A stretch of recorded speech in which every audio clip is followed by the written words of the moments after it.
Hey there, welcome to another episode of Coffee Solo for this August 29th, 2025. It's a Friday. I'm recording at 3:25 in the afternoon.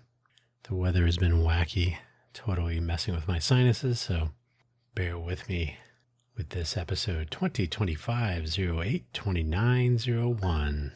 How exciting. So today's title, the Bento, like one of those lunch boxes if you ever go to a Japanese restaurant. I have a few things, so I have jotted. One of these days I got to just ad-lib a whole episode, but then you'd probably get a lot of dead air.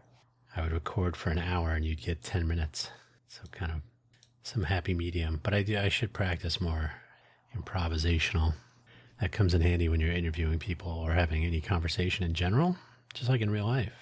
But I've written I've written a bunch of things ahead of time. So the summary of today's episode, a quick rundown on a few things I figured out.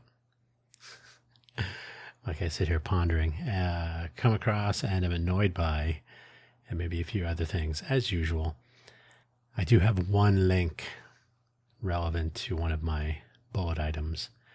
Don't forget my other coffee. It's kind of funny so this audio program is also available not only on the Ko-fi.com platform. So my other coffee is in relation to the Ko-fi, ko-fi.com/Dan Hugo platform, portal, whatever. So my other coffee, buymeacoffee.com/Dan Hugo. If you are listening to this via YouTube or Apple Podcasts or Amazon Podcasts or Spotify or wherever else, that's what I mean. So my other coffee site, the buymeacoffee.com/Dan Hugo profile page, has links to all of my programs. So it's something I've been maintaining for years and updating now and then. It has some affiliate links if you'd like to support these efforts without actually paying me. So there's some affiliate bread to be had. You're under no obligation to spend any money at either buymeacoffee.com or ko-fi.com. Both of them /Dan Hugo. That's DANHUGO if you're curious. The Buy Me an Update audio program used to be published exclusively on buymeacoffee.com/Dan Hugo/posts, just like Coffee Solo used to be published exclusively on ko-fi.com/Dan Hugo/posts, but they are now also available on Spotify for creators, which then publishes to Spotify, Apple Podcasts, and so on, like I said. And there's a YouTube channel for each. You can find both Coffee Solo, this audio program that you're listening to right now, and Buy Me an Update, published on Mondays in the morning, 5 minutes or less. Updates about the week's previous audio programming and any news and other updates upcoming, 5 minutes or less. Both of those available also on YouTube on the Dan Hugo channel. That's @Dan Hugo, youtube.com/Dan Hugo, spelled just like it sounds, DANHUGO. Oof, that's a lot of link talk there. Don't forget the Nasal Fresh MD affiliate link, which is also on the Buy Me a Coffee profile page.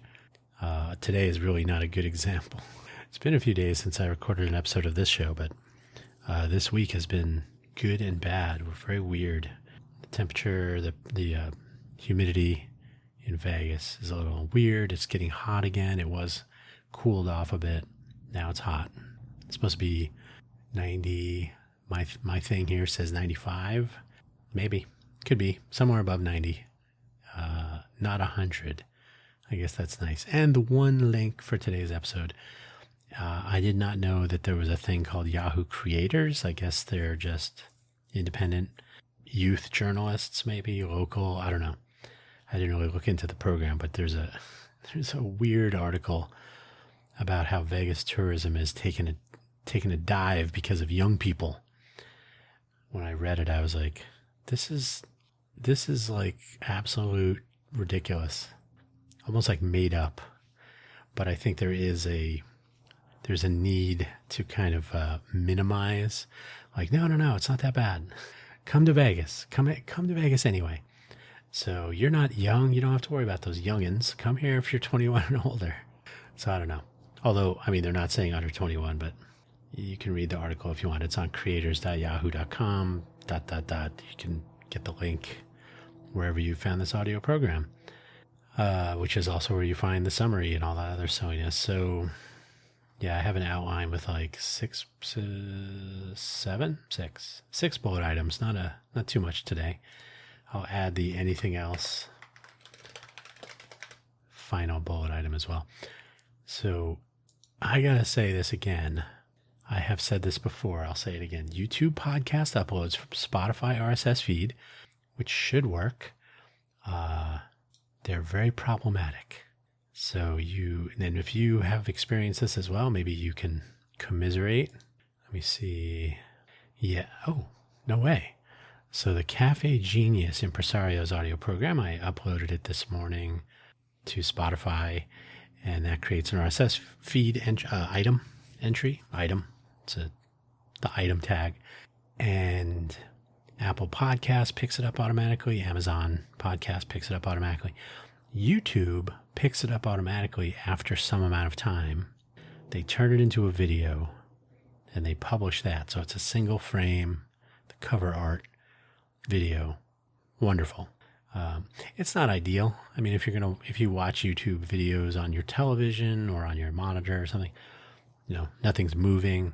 I know some people upload podcasts, but it has like an animated cover. So there'll be like, a waveform for the audio, and maybe there'll be some animation. I listen to Keith Olbermann, Countdown with Keith Olbermann podcast. And if I listen to it on YouTube, he's also on iHeartRadio and Spotify. Everybody is. If I have it playing on YouTube, he has an animation that shows like some part of a city skyline kind of moving, sliding behind a picture of his head, like a stylized cartoon. Anyway, so it's nice. It's nice to have that. So I'm thinking about doing that as I get better with the whole YouTube thing. But man, okay, so I didn't get to the point that's annoying. So it eventually uploads, or it pulls the file, so it uploads it to itself. And it generates this video, and then it publishes it, but then it marks the visibility as private sometimes, and it still might do it. So the episode 131 uploaded this morning, for Cafe Genius Impresarios. The title of that one, by the way, it's about stealth mode startups. And it did mark the visibility of the episode as public. However, this could change at any time. So it seems to be, so far, it will just change at least once. And then I have to go in and change it again back to public. So it'll change to private, switch it back to public. And then invariably the podcast tab, there's a videos tab, there's a podcast tab. So it won't be in videos until I mark it back to public. And then in the podcast tab, you'll see a list of podcast episodes, and you can play them all and whatever. The newest episode that was just marked private and then back to public will be sorted down to the bottom of the list of programs. The way you fix that is you go to the podcast settings and you say the display order should be something else. So I switch it to date uploaded, I think. And then I switch it back to date published, which is the normal. And then it fixes it. So to me, that's a silly bug. That's one of those like state bugs, like some weird value is being set. So when I change it and change it back to what I want it to be, it's actually setting it to what I want it to be because it wasn't before or whatever. So, okay. So that's like some sort of an initialization bug because it's a new upload. Doesn't seem to recur when there's, the previous uploads, they stay where they're told to stay. And so far, only the current episode that was just uploaded gets flopped back to private, and then I got to switch it back to public. So once you've corrected this state, it stays where it is. I did some checking on Reddit, and it looks like this has been going on at the more recent posts have been like 9 months ago. So it didn't just start happening. But the fact that it's 9 months ago, and I found older posts, but I'm going to say 9 months ago was when the most recent, because it was essentially identical to what I've just described. I think it was on Reddit. So 9 months ago, so that tells me that 9 months of the same problem, and people are like, oh, it doesn't work. I don't know what to do. I just have to go reset it. Now you can, from what I've read, I can use the Yahoo article later. I can use the YouTube data API, and I can set the status visibility, I think it is.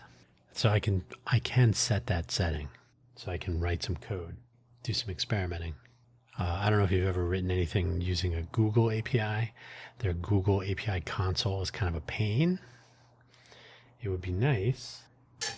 Sorry, it would be nice if I could just try out. No. You got to register the app. You got to sign up for which APIs you want to have access to, permissions and all. It's very, it is what it is. So I got to go through that. But it's whenever you enter this realm, there's always this new scheme to learn. I think I'm trying to remember. Like GitHub tokens. You're like, oh, do you want to have a granular token? Here's 1,000 different options. You just have to go and set each one yes or no and toggle check boxes. Great. So I have to do it. But anyway, so I'm going to try to address that. It's not a huge deal because it only happens to the most recent upload. I upload one audio program each day. I just check it. So whatever time I upload it, I wait about an hour. I have a look. No one is going to freak out if the latest video version of an audio podcast isn't visible on YouTube in a timely fashion.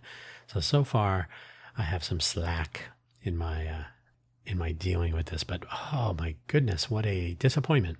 What a disappointment! A company like YouTube / Google / Alphabet or whatever. It's the way of the world. So what am I supposed to do, right? I don't know if you've been watching the news. Well, I don't think anybody can avoid the news lately. Nevada, the place where I'm producing this audio program right now, Nevada has been hit with some sort of hack attack. I guess it was a ransomware attack. There's a little bit of information trickling out here and there. So I think it's a ransomware attack. I didn't notice if it was the same one that hit MGM and Caesars last year. It may have been. Who knows? So some sort of hack attack that's hitting all government systems. So like DMV and other, something about college. The DMV is down. The DMV office is canceling appointments and you can't go to the DMV office yet. This whole thing started on Sunday. So it's been 5 days, I believe. I'm going from anecdotes at this point. So you can't register, you can't get your credentials of some sort to show that you're a resident. So now if you go to UNLV, you can't do in-state tuition registration. And I think students are getting back to school now. So the last minute is the last minute. That's the way that goes, I guess. But there are a variety of other programs and maybe, I don't know. They just said basically the whole state is down. I don't think it hit like casinos and resorts and like business commerce. I think it's been all government systems. But I have this to say, because I haven't been tracking it. So I don't know. Because it didn't hit like civilians, like it's not hitting ATMs and traffic lights and traffic cameras, I guess. So far so good there. But I gotta say, Southern Nevada, now I'm not saying that this would have helped too much, but Southern Nevada is supposed to be the next Silicon Valley. You can put that in air quotes, the next Silicon Valley or something. So I have to wonder if because this has been days and days and they've just been, the governor, Lombardo, has been like, oh, we're working on it. We're working on it. So I don't know. I'm not impressed. I think if you're going to be the big global innovation hub that they claim to be here, and if you're going to be the next Silicon Valley and you're going to be all about, we're cooler than everybody. What's that now? Ransomware? Uh-oh. So I'm annoyed, I guess. It's not impacting me directly, but I'm sure it's impacting tons of people from what I understand. So I'm not impressed, and nobody is setting out to impress me, but I'm still not impressed. So also, I have that article link, which I mentioned, the Yahoo creators article. So apparently, It seems that young people are the cause of the tourism downturn in Las Vegas. Apparently, so the numbers for July just came out. June was already down. I think it was 11%. July now is down 12%. I don't remember if that maybe just tourism volume, because there's occupancy, there's gaming revenue, there's flights, there's international travel. So people coming from obviously international origin. There's domestic. So LVCVA, the Las Vegas Convention and Visitors Authority, keeps track of that stuff. They publish a report every month and then every quarter and so on, year over year. They break it down by city of origin and all this. So there is a lot of data there, which is interesting. Now, I don't know what the deal is with this creator platform. The person that wrote the article did the old experts say, and it was two people. One person is a professor at what is it? College of Southern Nevada, which is not, I don't think it's a community college, but maybe it is. I don't really know. I've been to one of their campuses once or twice, but so CSN, he's a professor of hospitality, I think, or hospitality and tourism. And he has a tourism services company providing some sort of a service to people who service tourists. I don't know, you can read the article and you can track down the guy. I looked it up. And then the other so-called expert is actually the head of the LVCVA. So he's got a sort of bias, because here's the thing. You don't want to tell people that things are bad.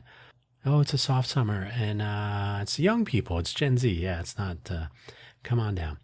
So I think I find it a little bit dubious, and it's hard to keep track of the weird reporting. And anecdotally, I knew a person who was in a canine police unit. And I was talking to him one day, and he said, he made some sort of a physical motion and he favored his knee, which I appreciate lately. He's like, oh, my knee is not as limber. And I said, oh, what happened? He's like, oh, yeah, last night before, some very recent incident. He said, oh, we were out, we got called out, and we were down on the south part of the strip, kind of, I think it was not on the strip, but near the strip, south side, near like Tropicana or something, the street. So somewhere over there, maybe, I don't know, Flamingo South, somewhere down there. He's like, somebody was taking shots at us, and I had to hide behind a dumpster. And so when I crouched down, my knee, I was like, oh, I didn't hear anything about it. He's like, oh, you won't hear about that stuff. They don't want anybody to know about the random people shooting at police and other people and stuff. So it's that kind of deal. Like, you don't want to tell too much of the truth, allegedly. I don't know anything. I'm just telling you what I heard. So this article smacks of spin, and the person that wrote it may or may not have the sort of the insights to ask the hard questions, because I think they were just too quick to say, well, young people, they don't like drinking alcohol so much and they're not into gambling. Okay. Gaming revenue is up, and I literally just read an article because the 12% number came out, but the gaming revenue is actually up. I think it was 5%. And according to the article, so this will be somewhere in the LVCVA. So it's LVCVA, Convention Visitors Authority. So would that be Lima Victor Charlie Victor Alpha.com? And there's a research tab, and it will tell you all these numbers, and then you can track down where the reports are. So monthly, etc. So somewhere in there, I think it was a 5% increase in gaming revenue. I think that might be on the strip or total, because they do break it down by the strip and then maybe downtown Vegas and maybe other or something. I can't remember. But the take home is that there, first of all, Baccarat, high hold Baccarat? I think that's what they call it. Apparently there was a lot of revenue in through those games, Baccarat. If you're a James Bond fan, you know what Baccarat is. And had it not been for the Baccarat, I think it would have been 3% maybe or something. I'm not looking at that article right now, but like I said, literally just read it before I started recording this. And I'm like, I don't want to spend too much time on this, which I already have. But the interesting thing is, I think they basically say more people are gambling more money, but I have to wonder if it's locals taking advantage of the slow periods, because if you're going to have more people gambling, you can't gamble online. I mean, you can. There's a couple like can you place bets? I can't remember. I'm not a big gambler. I like when other people gamble, and then I don't have to pay income taxes in Nevada, so that's good. So you basically are gaming in person. So if fewer people are traveling here, it could be, and I don't think they keep track of this, but it could be locals.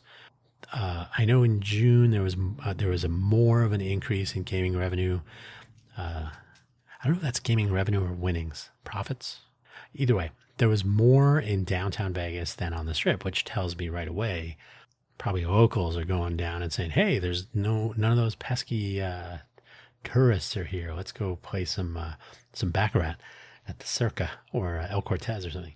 And honestly, I don't know if they have baccarat at those casinos, but the take home is that it's probably locals. That's just a guess on my part, that are playing more. So you get out of that. Oh, hey, there's nobody here. Let's go head downtown. And there was some live music the other night. So they're still turning the crank of summer entertainment and summer fun economy. So maybe more locals are taking advantage of it. But I just found this article on the Yahoo Creators platform to be a little hand wavy, and it was just two sources, and it was only two sources here in Vegas. So I would, like, if I was writing that article, I'd want to find a couple of sources that are not in Vegas that can make a more general statement about the general interests of younger, 21 to 20, what is it? 21 to 26, 21 to 30. I don't remember. There's some age range in there. Are they generally trending away from in-person entertainment? There was another comment in there about how this age group is tending to be less in-person social. They do more online engagement. I'm like, I don't know. Maybe they should point at that and say, are you tired of just talking to somebody on your phone? You want to meet someone in person? So I don't know. I think that's the thing I would promote. You may not like drinking or gambling, but do you like human beings? Do you remember if you like human beings? Why don't you come to Vegas? So the whole article seemed very strange. So the only reason I'm pointing it out is that it's just weird. It just struck me as very poorly researched or referenced. There's only two references. So I would have gone about it a very different way, but I think it's silly. Although maybe Vegas does have a short future ahead of itself. Who knows? But the fun economy part, maybe we are the next Silicon Valley. That we do have people pooping on sidewalks sometimes, so that could be a thing. My websites for all of my content are basically up, but I do have a ton more work to do. Now, let me tell you, all the links for all the sites. There's danhugo.com for this program and Buy Me an Update. There's quaggling.sand.com. There's ffstalk.com for those respective shows. There's cafegenius.org for Cafe Genius Impresarios. And then separately, sort of, the Let's Innovate for Vegas podcast is for our nonprofit. So I always kind of partition that as a separate thing. But the innovateforvegas.org website has been up for a long time. So that one's always been around. But I recently did the whole sign up as with an Apple ID, which is now called I think it's called an Apple account. So I had one a long time ago. I signed up and updated it and whatever, and had to deal with that. Then I published all the programming there, and same with Amazon. So I went through all that. So all the programs are now available on these other platforms. Went through the YouTube thing, verifying my account. I think I've talked about this already. Disappointed with how it's still kind of quirky. But the website part is the thing I've really wanted to have done. So there are pages. Now, you will make fun of them if you visit all of those, or any of them, except for the Innovate for Vegas site. That's actually got real content there. So I'm not totally happy about setting this up, but I do have Google Analytics and the Google Tag Manager set up for each of these sites. Yeah, I know it's Google, it's Urchin, but I do need to have some idea where to spend time and effort for the near term. I am more interested in unique visitors than anything else for that short term. And so far, it looks like Quaggling Sand has the most visitors. And strangely enough, Quaggling Sand also appears in IMDb, the Internet Movie Database. I didn't find my other programming, but maybe it's on there. Quaggling Sand is available, is referred to in IMDb. It has its own page. I didn't do it, it's just there. And my Quaggling Sand audio program gets the most listens across the different platforms. So it has the by far the most on Apple Podcasts. I haven't checked the Amazon stats. It does okay on Spotify, and it has the most views across all the YouTube channels. Any particular episode is okay, but it's still new there. So the take home, I'm trying to figure out kind of what works and what isn't. So I got to figure out how to make sure I'm collecting the least amount of data possible. That may be the case. I have no interest in trying to figure out privacy infringing anything, but I just want to know how many unique people so I can tell if I'm doing something that works or not. So, what else? Yeah, I've had Google Analytics, so now it's GA4, they call it. I've had that forever for various websites, things over the years. It seems to work. They've changed things and they've added things and whatever. Integration with Google Tag Manager makes it easy. Okay, great, did that.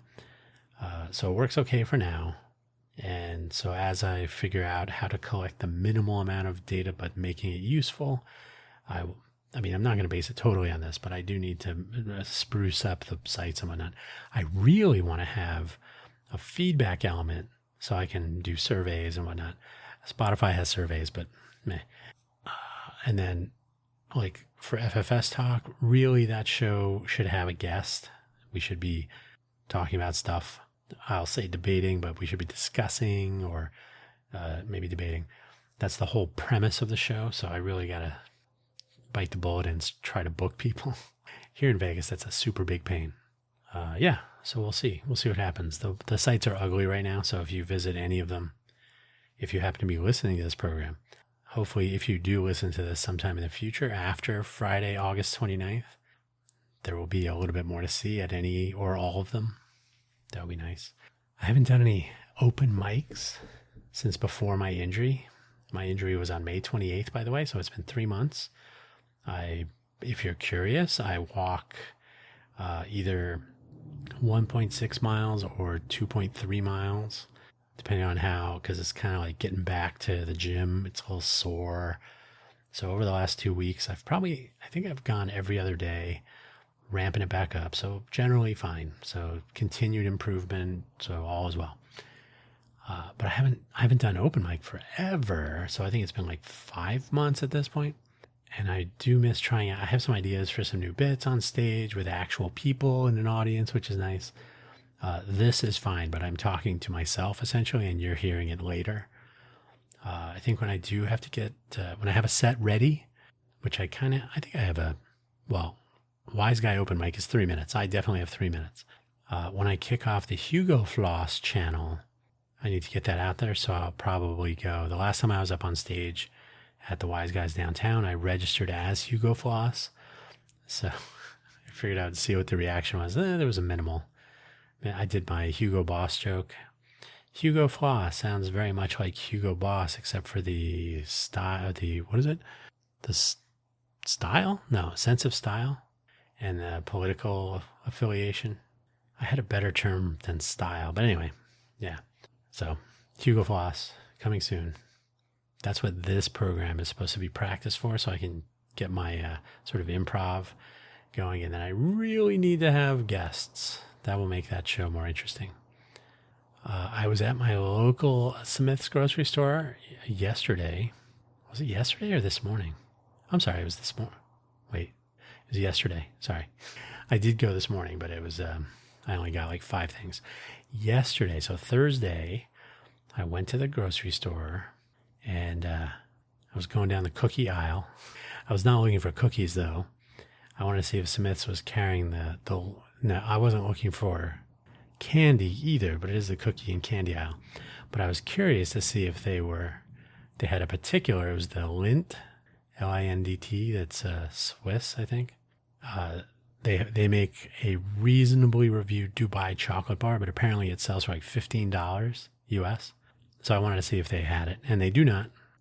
but they have a lot of Lindt chocolates of different kinds, and they have the little round truffles, and they have the chocolate bars. So I was like, I'm kind of surprised they don't have it. But the Smiths that is very near me very rarely has any limited edition or special or seasonal, any of that stuff, cookies, cakes, candies, whatever. They're like, we'd rather look at the things that you buy, Dan, and remove them from our shelves forever. So that's always nice. But here's the deal. As I was done, I'm like, okay, they don't have it. So I started walking towards the end cap to get on with my, head to the register, self-checkout, of course. And there it was, the one limited edition Oreo with Reese's peanut butter filling. I wrote feeling. That's pretty silly. Filling. So I read about these. They come in a box, not a plasticky package. It's an actual cardboard box. I had read about these about a month ago. We can't believe it. Whoever wrote the article, Reese's and Oreo finally getting together. And they're supposed to be Reese's peanut butter cups made with Oreos. I don't know about that one. There's some sort of variation that's like the flip side of Oreo cookies with the filling is Reese's peanut butter. Okay. When I read that, I was like, okay, well, so like you could basically make that. You could go get yourself some Reese's peanut butter cups and some Oreos, and you do the normal thing where you split the cookie and you take the filling, and you could make these yourself and try it out, which doesn't seem unreasonable because, but here I have a whole box of them. And today I'm like, let me try one of these. I'm just curious because I didn't get them to like crack them open and start, chowing down on Oreos. I'm like, oh, because there was only that one box. That was the thing. I'm like, they never have this stuff here. Why? What's this? So it must have been some weird fate. Like, oh, Dan's going to be in the cookie aisle. Let's leave this for him. So there it was. They were like $5.50 or $5.69 or something. So I'm like, I never buy cookies at Smith's. Maybe occasionally some, what do you call them? What do you call the almond cookies? The Italian, totally spacing on the name. I can't remember the name. They have like, we used to get Stella d'Oro. What are they called? I can't remember what they're called. Doesn't matter. But I haven't purchased cookies at Smith's in I don't even know how long. So it was just very weird circumstance. Anyway, I tried them today. Yikes. I mean, Oreos and all this stuff has tons of crap in it, right? So I would be better off actually making my own version of this. But I do have to say I'm glad that I didn't find any other boxes there because I would have been like, ooh, I should go get a couple more boxes today. They are quite good, but they are quite awful, if that makes sense. Resisting them should be easy once they're done. I understand, like I said, there's also the peanut butter. I don't know. I got to look this up now. But if you look up special edition peanut butter, Reese's, Oreo Reese's, whatever, you'll probably find, if not specific product links, because apparently they're available now. They were going to be available. I thought it said beginning of September, but this week, yeah. So either great news or horrible news. I don't know. I hope they don't have them. I hope they don't have too many of them when next I am in Smith's. Anything else? You can probably hear some street noise. It's been very noisy. That's not good or bad, but like road noise, I always point out I'm production by a street. I do live very near a street, so it bleeds through. It can be heard. I'm super tired this whole week. My yerba mate process has improved vastly. I'll tell you what I learned, but I think that's throwing off my sleep now because I end up drinking more yerba mate, but I have not been drinking it at night. That was going to be one of my experiments. But even drinking it during the day, it just completely throws off everything because I end up drinking okay, so back up a little bit. I was making yerba mate when I read, how to, because I'm a newbie. 80 degrees Celsius, whatever that is in Fahrenheit, it's like 170 something. Multiply by 1.8 at 32. So 80 degrees Celsius is 160 minus 16 is 164. Yeah, 164 plus 32 is 198. That's not right. That is not right. 80 degrees Fahrenheit, 80 degrees Celsius, 80 C in F, 176. I think I said that up front. So 1.8 times 80. How did I get that wrong? 80, 64, 80. Oh, I said 164. That was the wrong. It should have been 80 and 64. There you go. So plus 32, 176. So I was putting water in the kettle, 176 degrees, pouring it into the yerba mate tea in my gourd, and jamming the bombilla under it, the spoon, and it was so ridiculously bitter that I couldn't, like, I was getting weird. Have you ever had like I don't know if it was an ASMR reaction. Like, I could feel that I do not want to drink this. Like a shivering, like, ugh, I don't want to drink this. So it was super bitter, not good. And so I started adding like a shot of Tirani hazelnut, which made a huge difference. But I'm like, this still does not taste good. It just tastes less bitter, but it's not good. So I did a little bit more reading, and I found like some do's and don'ts. And I was like, don't make the water too hot. It'll make the tea very bitter. And I was like, go on.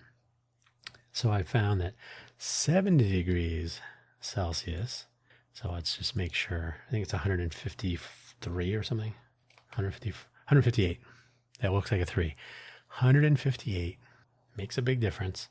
So I do the 70 degrees Celsius instead of 80. Night and day. Like, oh, this is actually a little bit more mellow. It's not nearly so bitter. It's easier to drink because it's not so hot. And then I got this, I got a kit from my Amazon Vine thing. And by the way, I've got a ton of Amazon Vine reviews to write. Got to wrap this up. I have too many things floating that need to be reviewed. But I got this kit. I actually reviewed this already, and it came with a thermos. And I read, or I think it was a YouTube video. The guy's like, and then you put the water in the thermos, and you do. I'm like, huh. I thought they were kind of kidding when they sent me the thermos with the gourd and the.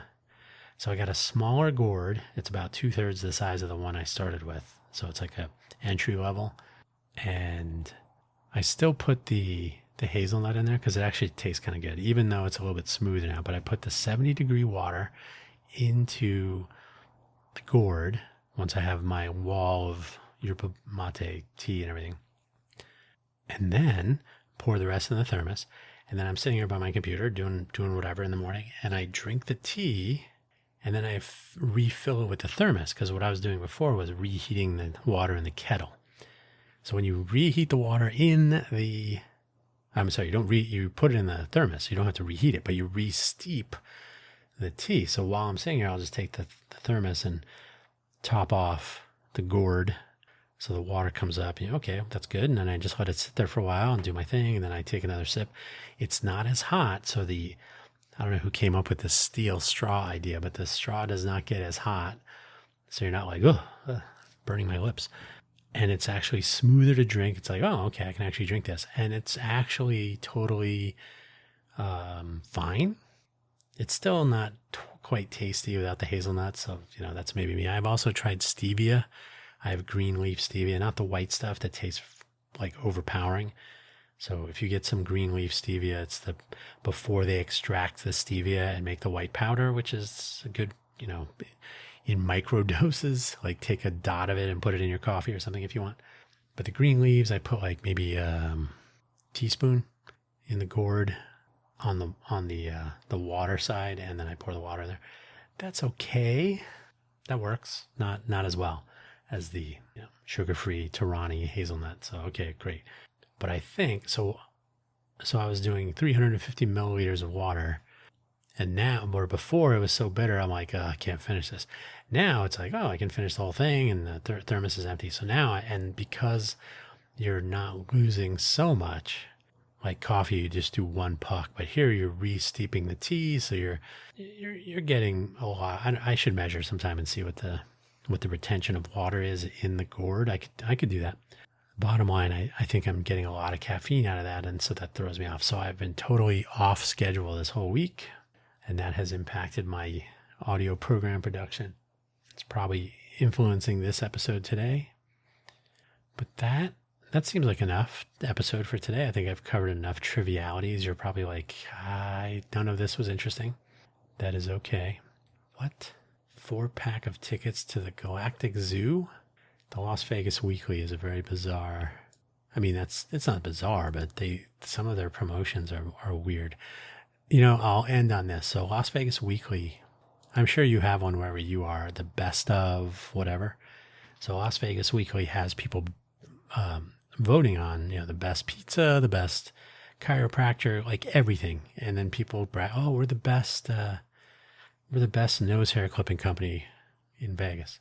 But the thing about those is that first of all, they have no problem with people promoting, like, don't forget to vote for us for the free, for best whatever. And some places they'll give you a free this or that. And I guess nobody really cares. There's no election commission for the best of Vegas. But it just ends up being ridiculous because you're like, the people who voted for their favorite pizza place didn't compare and, is it the best pizza place or did they do the best job marketing? I mean, I guess it's like a real election. So yeah, I don't care for that. I think there's a better way to do that. So I've been toying with making that a part of this platform that we're developing with the Innovate Vegas Foundation, information sharing at city scale. I'm like, man, it'd be interesting to do a best of that was actually a little bit more legitimate. So we'll have to see. It'd almost be like ranked choice voting, right? Like, here's my favorite pizza place, but I've only been to 3, so I can rank my 3, and you would see how other people rank theirs and everything. So it's not exactly like ranked choice voting because the number of candidates would be large, and the number of total votes per person. I mean, you could rank all the pizza places you went to, but no one has been to all of the pizza places, practically speaking. So, I mean, it'd be an interesting counting problem, and it would be an interesting way to offer an alternative which actually has some legitimacy rather than, hey, vote for us. It'd be more like, just vote for your favorite pizza places and hopefully we're one of them. And that's still not how things work, but it would be interesting. Anyway, on that note, I'm going to thank you for listening as always, and we'll catch you later. Take care. I just got to find the stop button. There it is.